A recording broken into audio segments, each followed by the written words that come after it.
Hi everyone and welcome to World Class, conversations with the industry's best photographers, cinematographers, and visual artists. Today we're speaking with renowned adventure sport photographer Michael Clark. His photos of climbers, surfers, base jumpers, and cyclists have been featured in nearly every outdoor magazine, as well as garnered work from companies like Red Bull, Nike, Patagonia, and even Apple.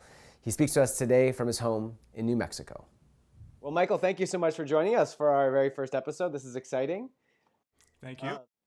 So for folks who aren't as familiar with you and your work, how would you describe the work that you do? Well, I would say I'm an adventure sports photographer. I shoot a wide variety of stuff as well. Everything from boxing to landscapes to a little bit of travel. And that's usually all in the mix with the adventure stuff that I do. And it's a bit of an esoteric activity, or a bit of an esoteric style of photography. It's not, fashion or architecture or advertising solely. So I'm very curious about how your career trajectory was to get you into this style of photography. Talk to us a little bit about that. Yeah, well, depends on how far back we want to go. I'll start when I was 3.5, and don't worry, it's not going to be some epically long discussion here. I drew a quarter on an envelope, photographically real, and showed it to my mom, and she said nice tracing or something like that.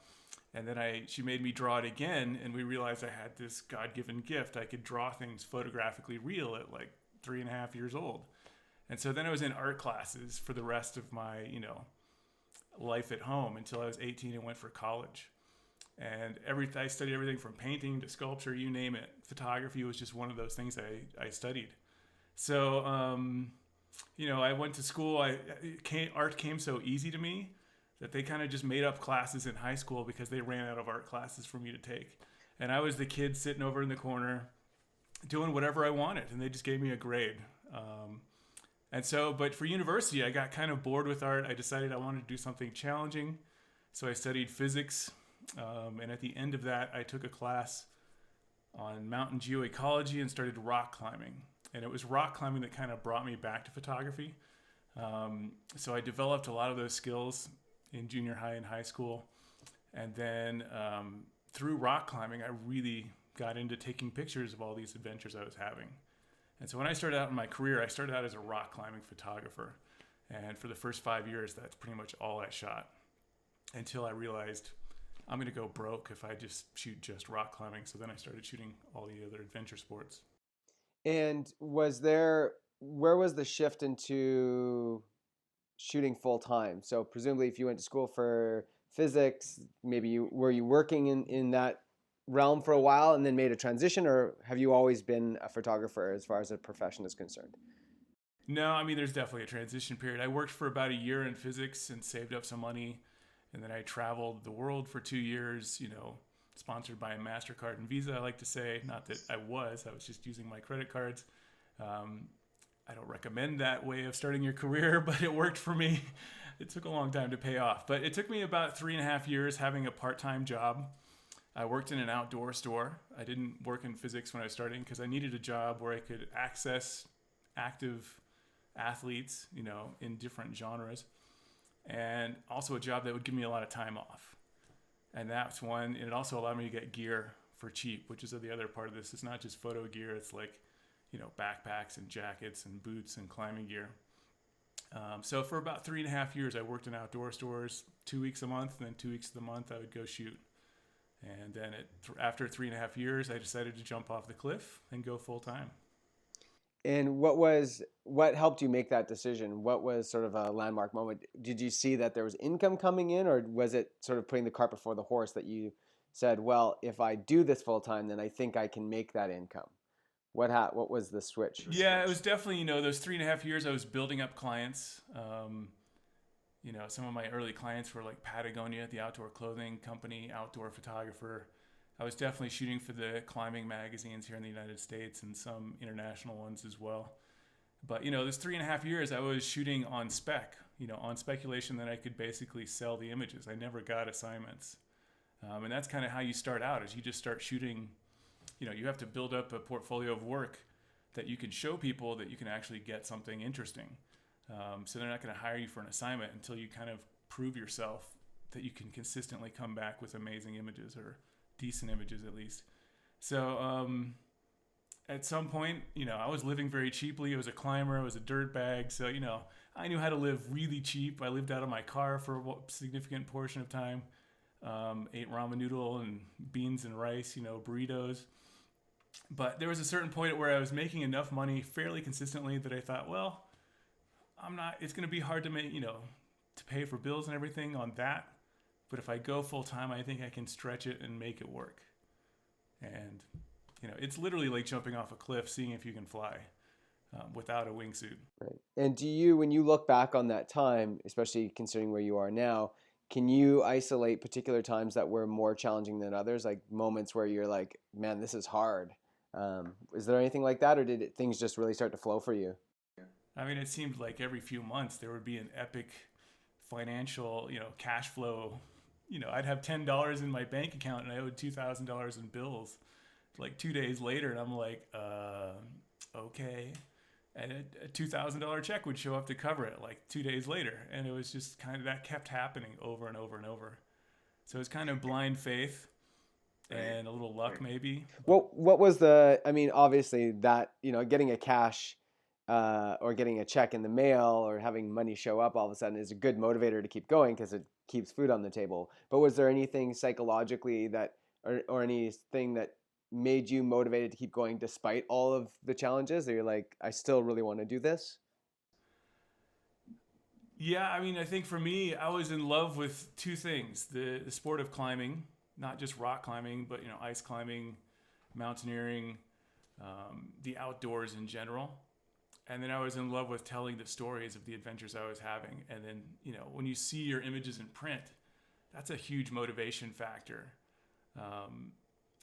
And I was so passionate about those two things, so I basically put two passions together that it was all consuming, and it still is to some degree, 20 years later. Yeah. This might be a little bit off topic, but I wonder, are there, in addition to all those other challenges, there's a lot of behind the scenes physical stuff that you have to consider in terms of safety and like getting to these remote locations and getting to high vertical terrain, that there must be also, in addition to everything else that you had to deal with, moments of like, oh, I might be in too deep here. Like, I'm worried for my physical safety. Were there ever any moments like that at all? Oh, definitely. I like to say I've used like 6 or 7 of my 9 lives already. Some of them, were as simple as falling into quicksand, which took half an hour. That was like Hollywood in the 80s. That was the main antagonist, was quicksand. I didn't even think it existed. I just thought, wow. That was a thing on the Flintstones. Exactly. There was a pretty epic story that's been on my website for a long time about my rope getting cut while on an assignment for Climbing magazine. And it was the rope got cut down to about 2 strands out of 7 while I was hanging 300 feet off the ground. So, and that's the one experience where I knew 150% I was going to die any second. Wow. And how did you get out of that situation? Well, luckily I was hanging on a spire in South Dakota in a place called the Cathedral Spires. It's a pretty famous climbing area, not far from Mount Rushmore in the United States. Gorgeous area. And there are these quartz crystals that my rope was hanging on that were just razor sharp. They're like fingers sticking out of the wall. I'd never seen rock like that anywhere in the world. And the idea is when we shot the climbers from the ground, and then I was going up there and they were going to rappel my line. So the climbers were actually above me at that point, like 30 feet above me. And so I yelled up and they looked over the edge, and the guy I was photographing was an old salty climber who had seen it all, so there were no words spoken. He saw the rope. He was like, we'll get a rope to you immediately. And, but they had their rope coiled. They didn't have any anchors set up. My rope had anchors, of course, but so they had to uncoil their rope and clip into my anchors and set up an anchor and, throw the rope down, which took like 2 minutes or more, 2.5 minutes. Must have felt like an eternity.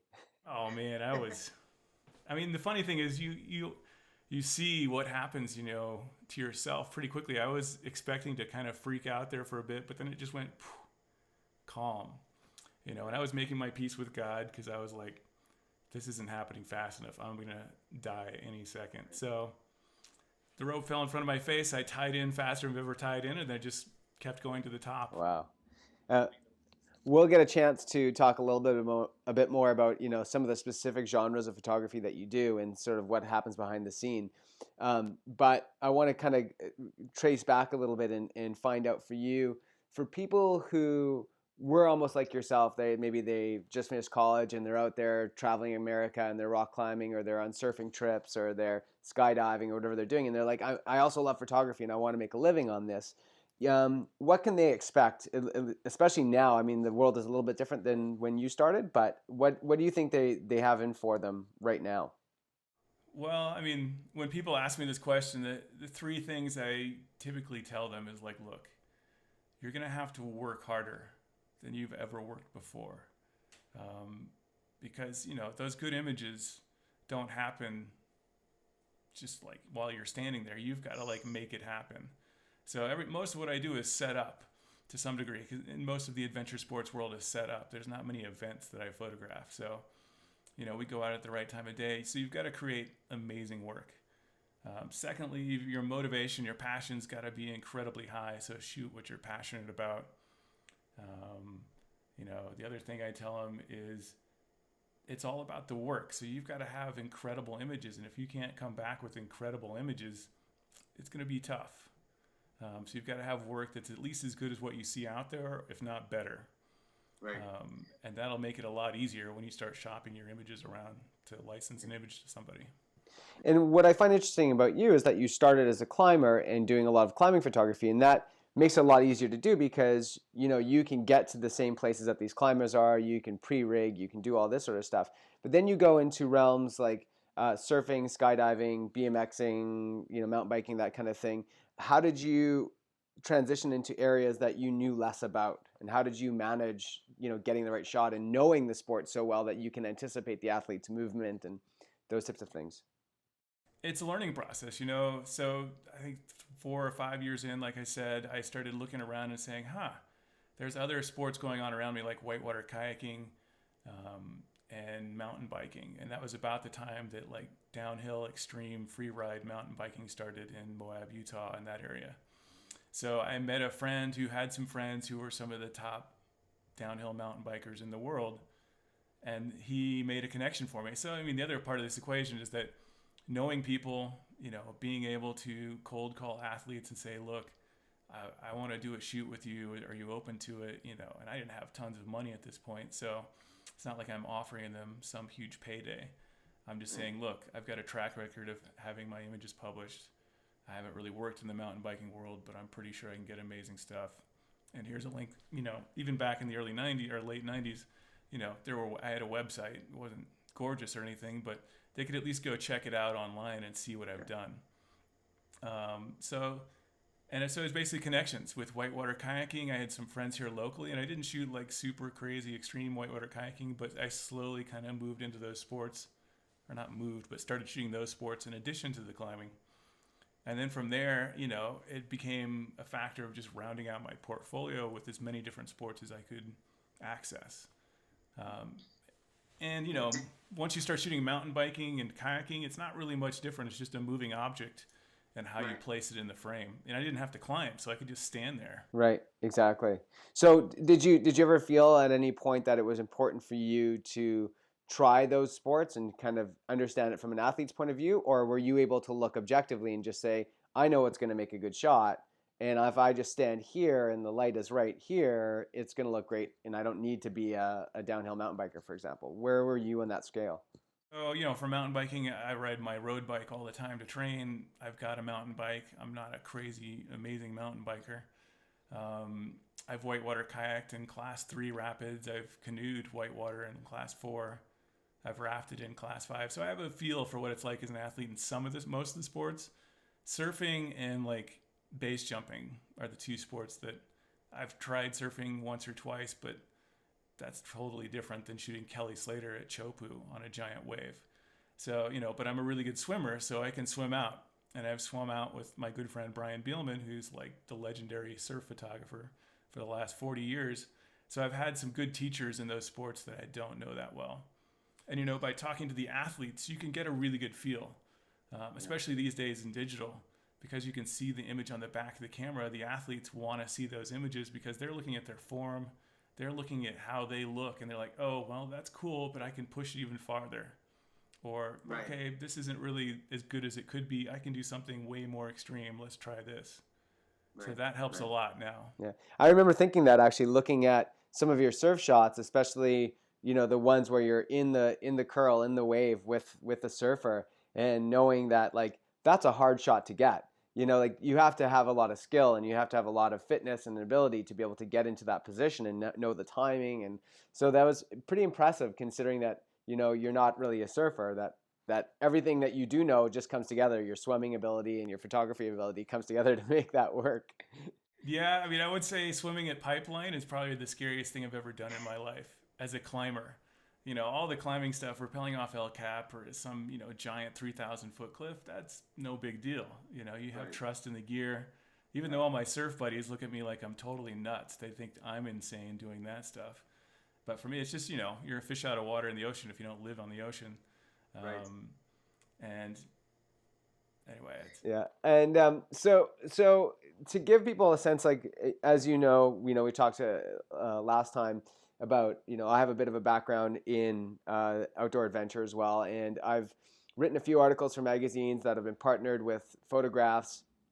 And I know how much those how much they pay for those photographs in, major outdoor publications. And it, depending on the certain one, it's a lot less than I think people think it's going to be, depending on the publication. So give us a sense of, like, what people can expect in terms of selling their photographs, in terms of, where they're going to, if they're going to do it on spec, what they can expect to achieve in terms of finances from that versus other revenue sources within their photography. Well, when you're starting out, you're basically, at least in my day and age, back in the late 90s, you were going after magazines. And I think that's still true today. That's the most accessible thing most people can get their images published. There's a billion ways to get published these days, online and, Instagram and all these different ways. But those are pretty difficult to access if you haven't built up a reputation. So let's just say for magazines, let's say for a climbing magazine or a surfing magazine, you get this epic shot. And you submit it and maybe your 20 best images to a climbing magazine, and maybe they use one or two. And they may pay anywhere from $50 to $400 or $500 inside the magazine. If you get lucky and have an amazing shot that makes the cover, you might get, $600 to $1,000 depending on the magazine or less. Right. So and that's pretty rare, especially if you're starting out. You're probably not going to get the cover because the cover is going to somebody who shot an assignment for the magazine. So there's a full article. So, it's not much money. You're talking a few $100s for, like, risking your life and going on an epic adventure to get these incredible images. Right. When I started out, there were only 25 guys and one woman worldwide shooting rock climbing or mountaineering professionally. So there's a lot more competition now.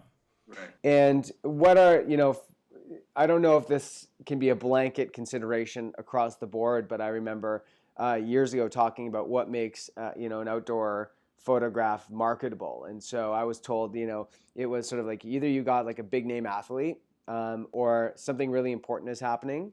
Like there's an event that surrounds this photo, and so you're capturing, whether it was Tommy Caldwell, on El Cap, that kind of thing, or it was just like a really spectacular photo. But more than anything, it would have to be the former, less the latter. People want to see current events. They want to see something exciting that's happening with major athletes. How is that today, and how is that across the different types of sports? Well, this is a question I get a lot in workshops. Like, how do you get to shoot with Chris Sharma or, so-and-so? And, when I started out, I shot my friends. I photographed my friends on the hardest routes they could get on, and sometimes routes above their ability. And some of my friends, climbed really hard and still do. And so slowly you end up building up the ladder. You end up like, well, your friend climbs 512. He knows somebody that climbs 513, and that person knows somebody who climbs 514. And then so-and-so after a few years, and if you've got enough pictures published in that genre, I mean, these athletes, they read the magazines and they see the pictures, they look at the image credits because they want, like, maybe I should work with this photographer. So if you build up a reputation and you cold call an athlete, they'll like know who you are, just like now. So that definitely helps. But if it's a picture of somebody who nobody knows, just your friend, it's going to have to be an unbelievable picture to get published. Right. If it's a picture of a famous climber or a famous athlete, it could be a pretty bad picture and probably still get published. You're not bad, but it just has to be decent. It doesn't even have to be exceptional because, just like you were saying. So that's the thing you're fighting against when you're starting out, is you've got to create these just shockingly incredible pictures to even get the door open. Right. And, you said something really interesting, which was, when you transitioned into shooting surfing, that not only were you a good swimmer, but also that you had a mentor to take you out there and someone to show you the ropes. And I would imagine that obviously, with anything else, mountain biking or climbing or anything like that, that there's a certain amount of training that you need to have just to make sure that you can be in position. And so in one particular case, sounds like you had a mentor. In another particular case, you had the knowledge already to get yourself into those positions. So what are some of the skill sets that that some people can employ to sort of prepare themselves? Like, is it finding mentors? Is it, investing a few years in that activity? What can they do? That's a good question. I mean, it depends on what you're shooting. If you're shooting mountain biking, as long as you can walk and hike, you're going to be fine. If, mountain biking, I almost never actually mountain bike while I'm shooting mountain biking because the amount of gear I'm carrying is ridiculous, and a crash would be extremely expensive. Yeah. But if you're going to shoot climbing or surfing, those are the two big ones where you need real skills. You've got to be a climber.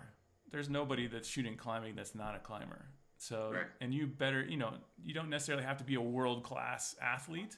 You better be pretty fit, but you better know how to aid climb. You better know how all the rope tricks you can, because you're hanging from ascenders, which are, little gizmos that clamp onto the rope and then lock so you can release your hands and take pictures. So there's lots of things to think about in the climbing world to be safe, because that's, you can't be hanging above a climber who's taking serious risk, like say Alex Honnold. And if he's free soloing and you screw up and drop something and hit him, that would be devastating, obviously. Or even if they're on a rope, that could be devastating. Right. Surfing, on the other hand, I think I'm one of the few non-surfers who shot surfing in the water. And it's only because my connections with Brian, my friend. And that's an extremely rare scenario, because that almost never happens, that another pro photographer kind of opens up their world to you. But you'd better be a surfer who can actually, because if you get in the way and the surfer hits you, or your, pipeline, that's the one sport where you can actually get access to the top athletes really easily. You just fly to wherever the biggest waves are and bam, there they are. Set up a tripod and start shooting. Right. And there's also a pecking order. There's a whole thing with surfing where, like, you can't be in front of this photographer who's working with that athlete at the wrong time, or you'll get beat up on the beach, or it's not quite that extreme necessarily, but you've got to know your place in the pecking order, because there's like 40 guys, or not all guys, 40 people, men and women swimming out at pipeline these days on a decent day, and that is a crazy scrim, trying to position yourself and not get killed yourself. Yeah, exactly. So let's excuse me. Let's go into some of your specific photos, and you can just sort of choose some particular photos to talk about. But let's kind of just go through some of the different sports that you shoot, like skydiving, surfing, climbing, and cycling, and talk about specific shots and sort of what was unique or what's interesting about how you set up that shot and what the story is behind those photos. So I noticed that you have some skydiving ones and some sort of base jumping ones as well. Tell me about some of those. So yeah, most of that's come about working with the Red Bull Air Force, since Red Bull is one of my clients that I work for fairly often. And the Red Bull Air Force is a team of the top like 10 or 12 skydivers in the world that, they're base jumpers, skydivers, wingsuit flyers. They kind of do it all, paragliding. So I've shot with them in a bunch of different scenarios where they're wingsuit flying off of cliffs, which is essentially base jumping with a squirrel suit on that allows you to get some lift and fly a certain distance. And then just pure base jumping or base jumping out of a plane. And this covers like probably 10 different assignments, and some of those I'm not, a base jumper. This is the world's most dangerous sport by far. So documenting it, you're either at their exit point where they're jumping off, getting like 1 second of images, and hopefully you have a really fast motor drive, so you can capture at least a dozen images before they're just a dot in the sky. Or you work with the athletes and you mount a camera like on their head. Right. And then, there's Andy Farrington's one of the team members, and I've worked with him several times, where we've mounted one of my Nikon D4s on his helmet. And, so I can't claim those are my pictures necessarily. I set the camera up so it continuously fires at 4 frames per second. Right. So the camera is automatically shooting. It's a fisheye lens. The focus is fixed. Everything's in focus. Yeah. It's essentially a really powerful GoPro with amazing image quality and a lot bigger. Because I saw some of those and I thought, like skydiving on its own is, I've never done it, but I know it's, quite difficult, to be able to like hold your position and manipulate yourself in space while you're free falling. And then be like, oh, and then you got to get a photograph on top of that. That actually tells a story, or that's really interesting. And I was like, how does he do that? So that's interesting to hear that you're actually, rigging a full Nikon camera onto someone who actually knows what they're doing. Yeah, and he's had like giant reds on his helmet or on his chest, so he's not too worried about the weight. I mean, it can affect his neck and stuff, but he's also got a little like lens right here that basically gives him a viewfinder. So I describe the picture I'm looking for to him and like, even draw it out on a piece of paper. Like this is kind of what I'm looking for. Like the guy's falling out of the sky with the earth curved below. And so, he essentially goes out and puts himself in a position to do that. And even if I was a skydiver, let's just say I did skydive for the last 10 years, this would be like me driving a Formula One car next to a Formula One driver at 200 miles an hour and shooting out the window. That's just not going to happen because the difference in skill level is so high that even if I could skydive with a team, they would have to severely pull back their skills just for me to stay with them or do what I needed to do. Exactly. So that's one example that's pretty unique. Typically I'm behind the camera. And let's talk about some of your surfing shots. Any ones that particularly stand out for you that are interesting?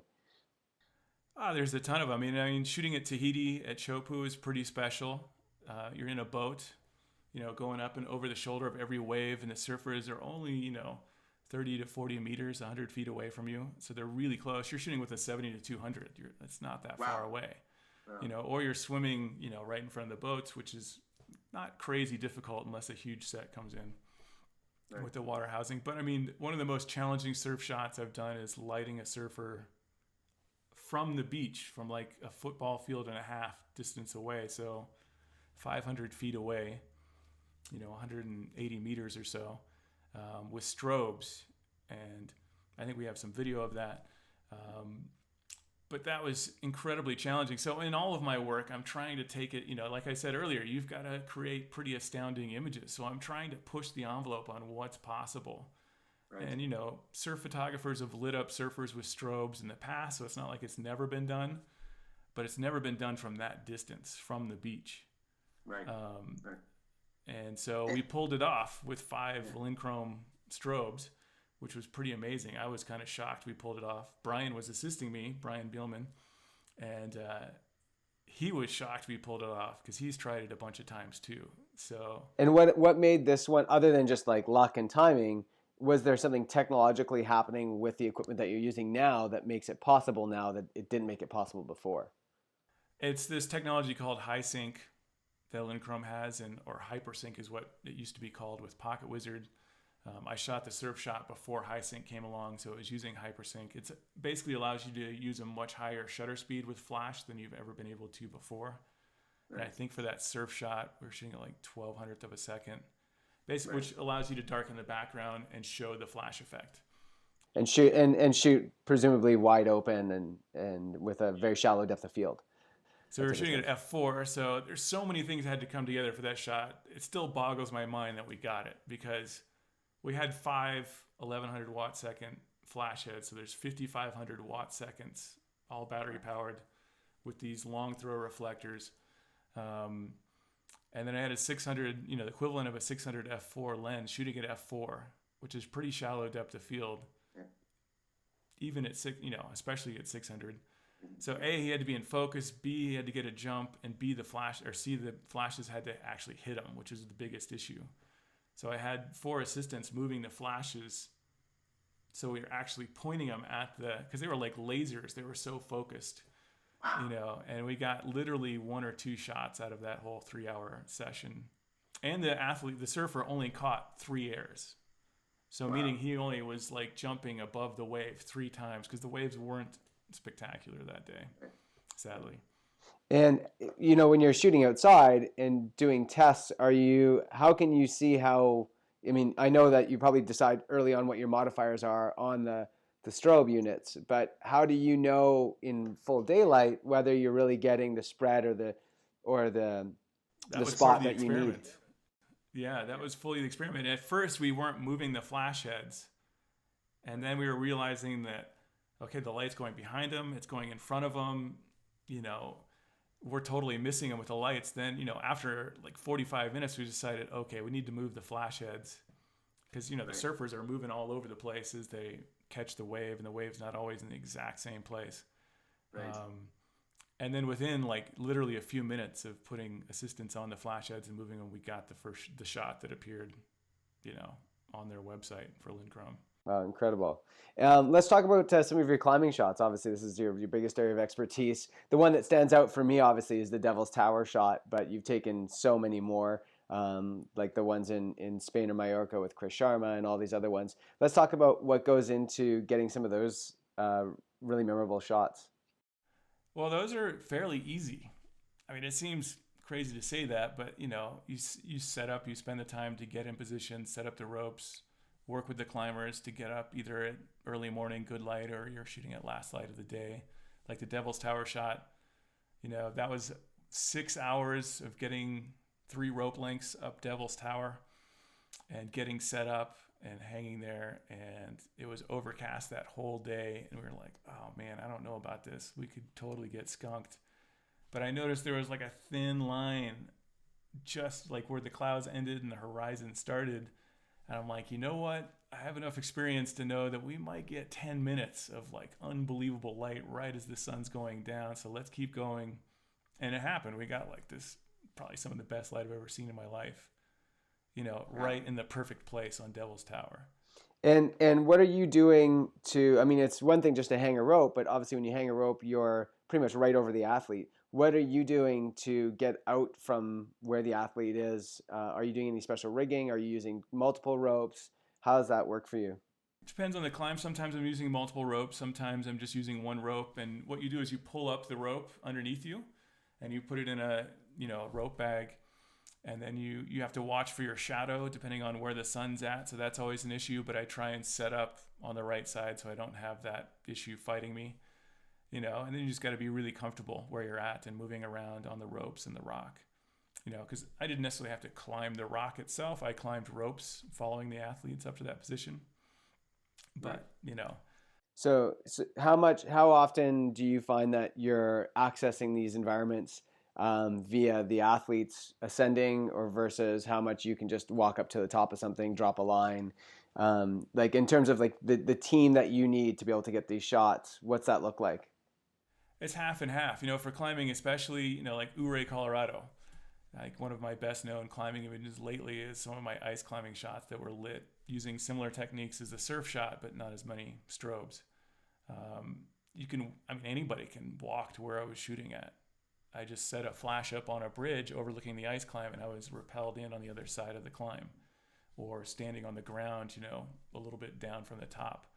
So sometimes, it's great if you can approach from the top, like Mallorca with Chris Sharma. That was a while ago when I shot that image, but all those cliffs are accessible from the top. And, you just set your rope up and rappel over the edge. And it massively helps if the athlete's amazing. That's part of the key here, is that if you have Chris Sharma or some unbelievable athlete, your pictures are elevated like 1,000% because they can do things other people can't do. Yeah. And they can do anything you ask of them, basically. Right, exactly. And so let's talk about some of the cycling stuff. And what I really like about where a lot of your cycling stuff is lately is you're bringing the flash and you're bringing the strobes into those shots to get some really cool dramatic work. Talk to me about, how you're trying to create some new images within, a very traditional type of photography. Especially with mountain biking, I mean, it's easier to carry strobes out there. With climbing, it can be pretty difficult, and typically when I'm using strobes, I always have an assistant or two because there's just a huge amount of gear because it all has to be battery powered and it's fairly heavy. And we're all scrambling as photographers to kind of set our work apart somehow, some way to create unique images. Using flash or strobes is a pretty unique way to do it. And it's not like nobody's doing it. Lots of people are using flash and strobes out there, but it's a lot harder. It's a lot more effort. It's a lot more work. So that definitely helps set you apart. I think I did some stuff last year in Telluride right at this time of year when the aspens are gold and turning gold. And, in the middle of the day with strobes, I was able to make it look like not pure night, but just after the sun had gone down and still get that like glowing aspen leaves. So you're getting something a little bit unique. You just keep pushing the envelope however you can. Right. And that's definitely a sport that, having digital is great because in the film days, we would just shoot roll after roll after roll to make sure we got it. And the athlete would end up doing something very dangerous over and over and over. And with digital, you can zoom in on the back and like, oh, it's sharp. We're done. You don't have to do that again. We got it on the first go.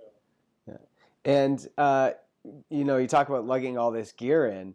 It makes me think a lot about, going into like a, remote trip somewhere and having to lug all this gear. And, the guys that do a lot of mountain cinematography, they're going to Everest with all these like, solar power things and multiple computers and drives. And so what's it like to be able to shoot in remote locations? What are some of the considerations that you have to make in terms of like, amount of gear you need, weather, batteries, all that sort of stuff?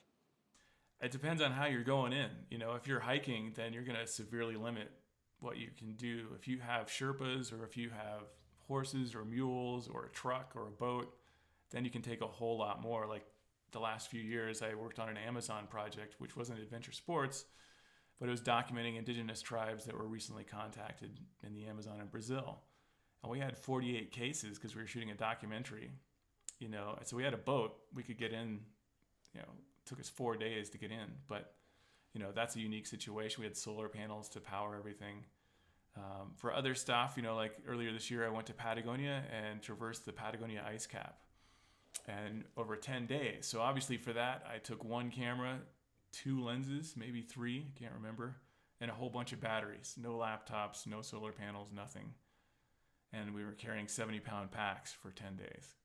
So you strip it down when you need to, and for rock climbing, I'm never carrying that much while I'm actually shooting, maybe a lens or 2 and one camera. Right. Yeah. What are some of your techniques to make sure that you don't drop anything when you're in vertical terrain? Everything's clipped in except for the memory cards. So changing memory cards or lenses is the one kind of place where you really pay attention. But the cameras are clipped into my harness. The camera bags are clipped in. So I've dropped 3 lenses all at once, and my 70 to 200 just fully exploded. But the other 2 lenses I still have, and they work fine. They fell like 300 feet off a cliff. Wow, amazing.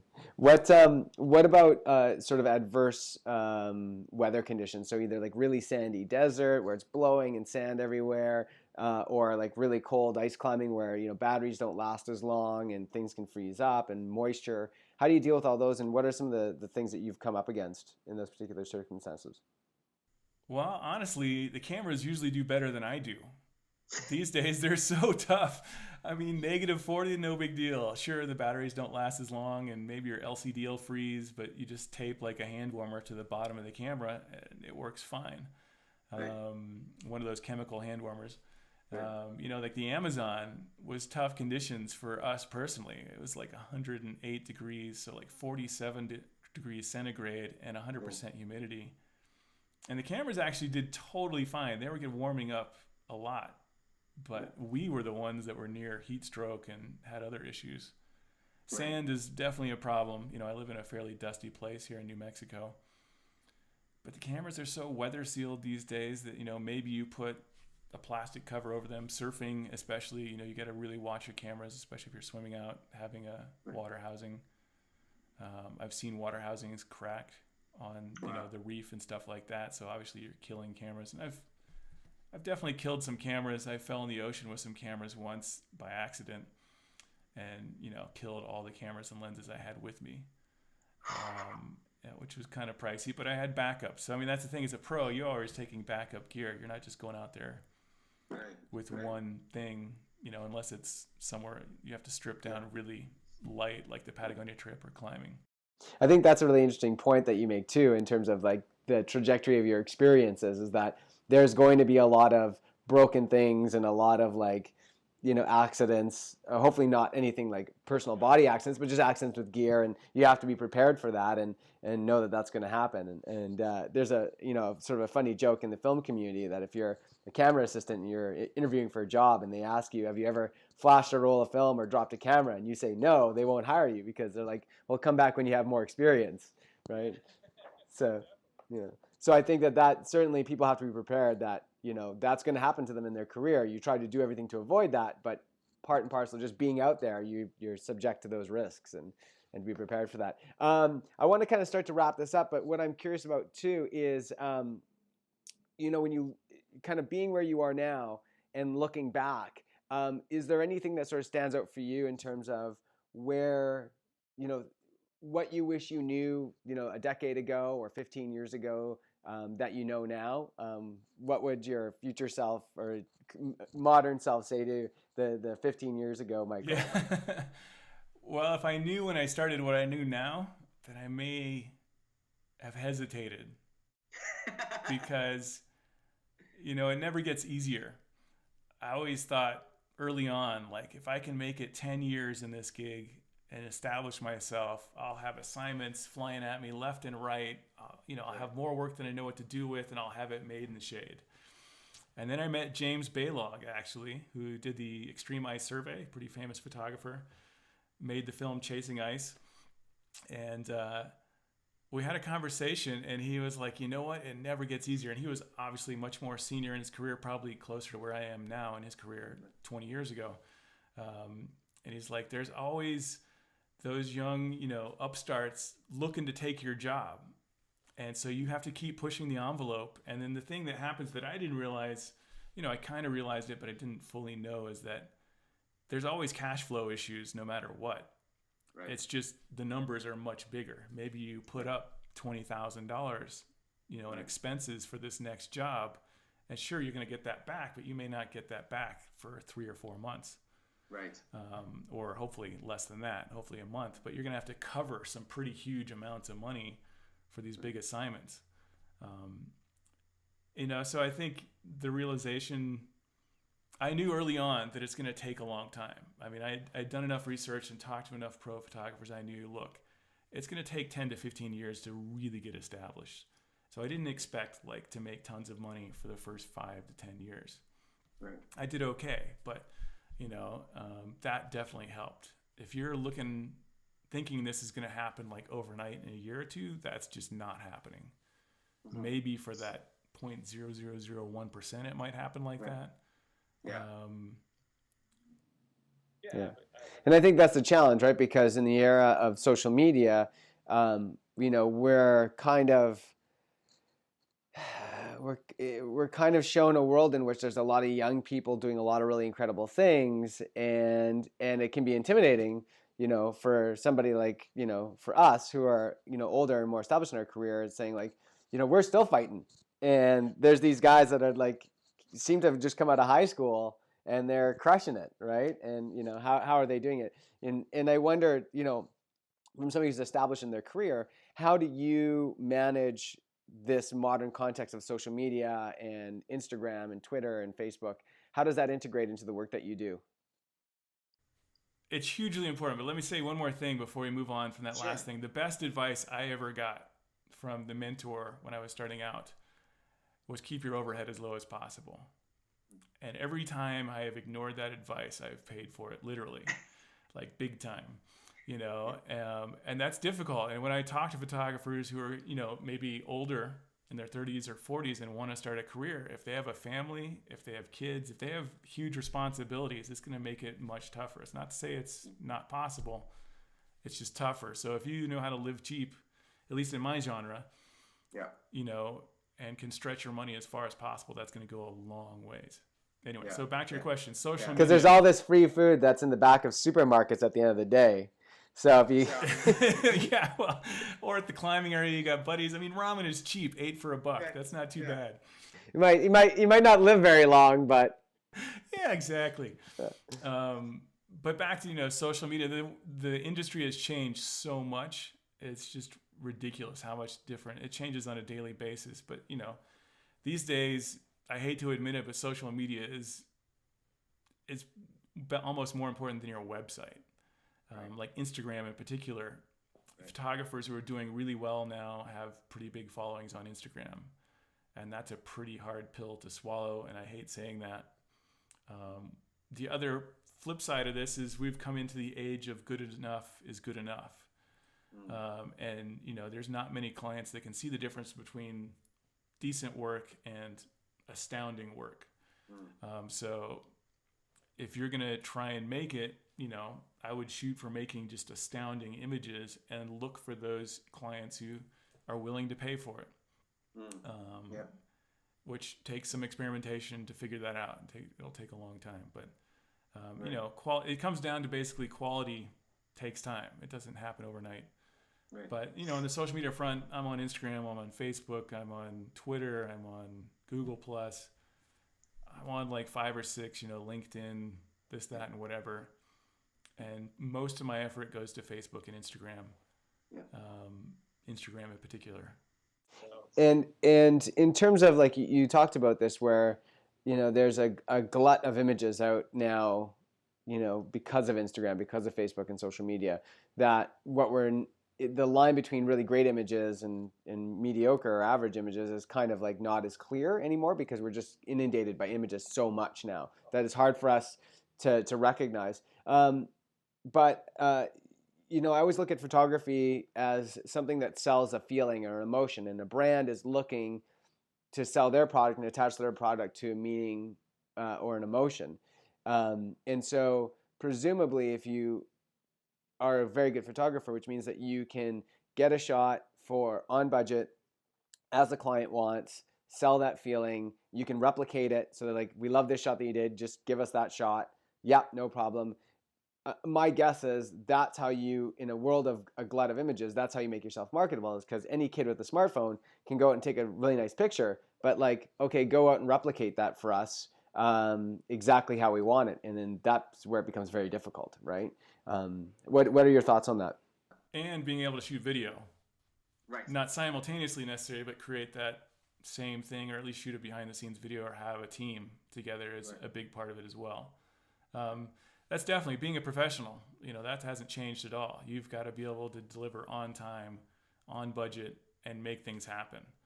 And, that's the crazy part of adventure sports photography is, like, we're not working in a studio. So, those clouds, you've got to, it's only maybe 10 to 15 images a year that are really those ones that stand out for me, because you've got to kind of get lucky with the weather. Location is incredibly important. The people you're working with in terms of the athletes and your crew is incredibly important. There's so many, the stars have to align in so many ways to make that happen. So you're constantly juggling balls to bring it all together and rushing. And it's often not as pretty as most people think. It's sometimes you just see something in the landscape, like the cloud or the moon or whatever, the sun, come to just the perfect place. You're like, let's make it happen now, so, but I just had a client tell me, like, the last 5 photographers we've worked with, like, A, they didn't deliver the images on time. B, they were way over budget. C, they didn't even show up for the shoot until like 2 or 3 hours late. You're just like, oh my gosh, give me a break. So you've got to have all your ducks in a row and be professional if you want to make it and have a long career. Right. Yeah, it's much more than just pretty pictures.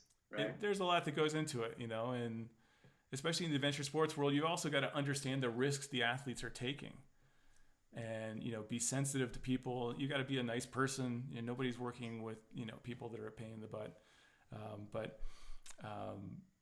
and being able to understand what the athlete's going through in that moment, knowing the sports. You've got to know the sports, just like, if you're a fashion photographer, you've got to know fashion. That's, as you can see, definitely not my realm, but, so you've got to know what you're shooting and how things are going to play out. And then there's also this thing, camera courage, that I've got to really watch out for, especially with maybe mountain biking and some other sports, where they're so excited to have you there because they know their odds of getting these amazing images is pretty high, that they push themselves far beyond their limits. And that's when you get into a really sketchy danger zone where somebody can get hurt.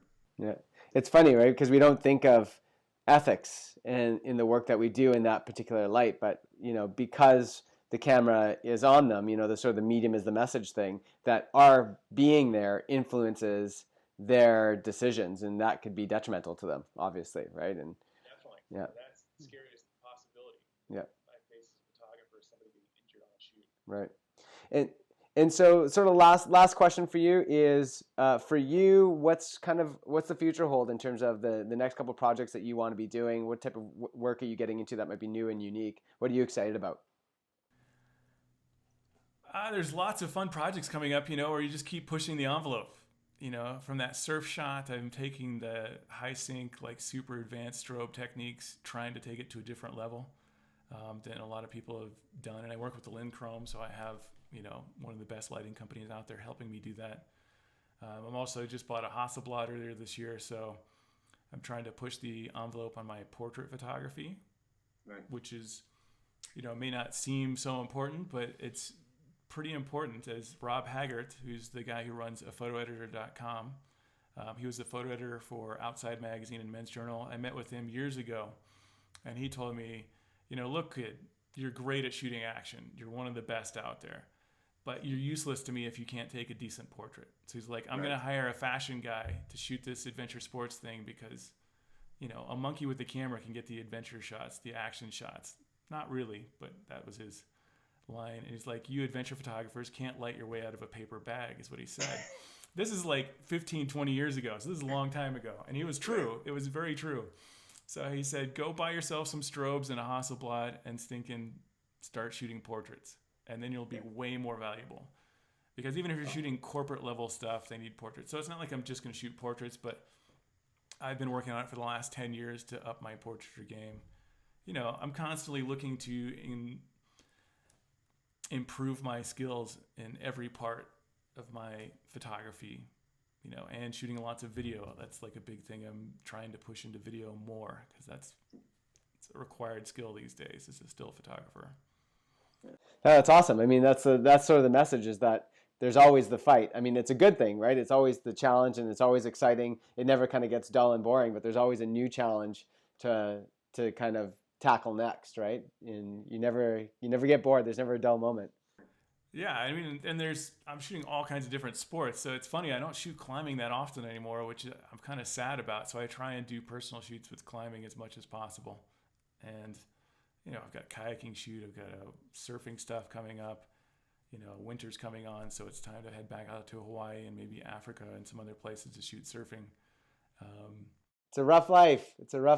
Living the dream. Hey, that's the thing. Everybody thinks it's so glamorous, but then they don't see you with like 800 pounds of baggage sleeping in an airport on Christmas Day for 24 hours. Or, Right. I wrote a whole book on this called Exposed, which people should read if they're interested in becoming a pro photographer, because it talks about a lot of the stuff we've been talking about, the behind the scenes, and it's not nearly as glamorous.